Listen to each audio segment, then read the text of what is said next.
Hi, welcome to this lesson on Trigonometry, Trig Identities Part 1. Let's have a look at question 2.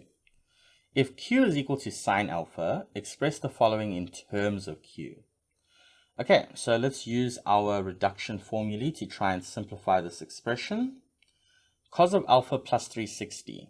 So again, if you visualize on your cast diagram, if you start off with alpha here, and if you go a full 360 degrees, you end up where you started off with. So this just becomes cos of alpha. Next, we have tan of alpha minus 360 degrees. Okay, so again, if you start off with alpha now,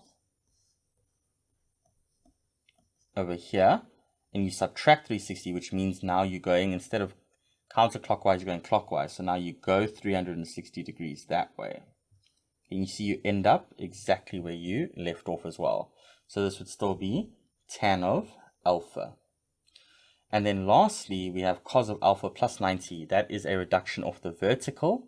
And because we are going into the second quadrant when we reduce off there, so alpha, if you go 90 degrees that way, you end up in the second quadrant. So it becomes negative, and cos changes to sine of alpha.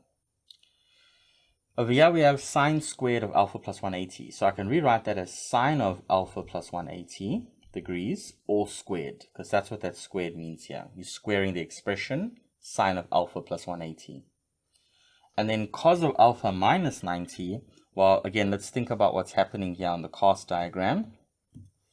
If he has alpha, then if we go back 90 degrees, we end up over here in the fourth quadrant. So two things are happening. First of all, cos, right? Because of the co-ratios of the 90, it becomes a sine of alpha. And cos is positive in the fourth quadrant. So it remains positive sine alpha. Okay. Now, what we're going to do here, I'm going to leave these as they are for now. Cos alpha, tan alpha, and negative sine alpha. And in the bottom, I'm going to simplify sine of alpha plus 180. Okay, so we're reducing off the horizontal. So if he has alpha and you're going 180 degrees, you end up here. That is the third quadrant where only tan is positive. So it becomes negative sine of alpha and remains sine because of the horizontal reduction. And you're squaring that and you have sine alpha here. Okay, so altogether I have cos alpha times tan alpha times negative sine alpha all over. Now negative sine alpha all squared. That means negative sine alpha times negative sine alpha. That gives you a positive sine squared alpha times another sine alpha. Okay, so let's start cancelling like terms.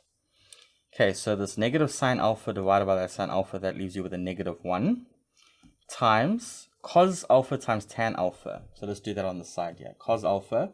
Now tan alpha is sine alpha over cos alpha by the quotient identity. So those cos alphas will divide into each other and you're just left with sine alpha on the top.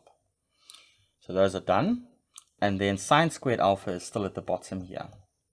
So I have negative 1 over 1 sine alpha will go into one of those two sine alphas there that are being multiplied. And you're left with negative 1 over sine alpha.